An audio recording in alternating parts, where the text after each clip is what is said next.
ഇത് കണ്ടിട്ട് എന്താണെന്നാ തോന്നുന്നത്? മനസ്സിലായിട്ടുണ്ടാവും അല്ലേ? കക്കരി തന്നെ. നിങ്ങളുടെ നാട്ടിൽ ഇതിനെന്താ പറയുക?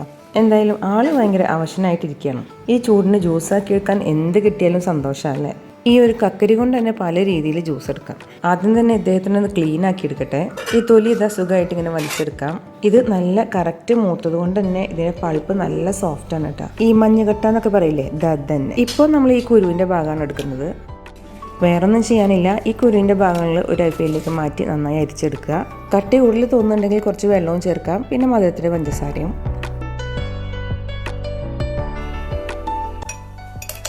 ഇനി ഇതിലാണ് കാര്യം. ചൂടായതുകൊണ്ട് തന്നെ ഐസില്ലാത്തൊരു കളിയില്ല. ഇനി ഇതങ്ങോട്ട് കുടിച്ചാലുണ്ടല്ലോ, എന്തൊരു ആശ്വാസമാണ്. ഇപ്പം നിങ്ങൾ വിചാരിക്കുന്നുണ്ടാവും കളയാനുള്ളതിനെ കൊണ്ടാണല്ലോ ജ്യൂസാക്കിയത്. അപ്പോൾ കക്കരിനെ കൊണ്ട് പല രീതിയിലുള്ള ജ്യൂസ് നാളെ ഷോർട്സ് ഇടും കേട്ടോ.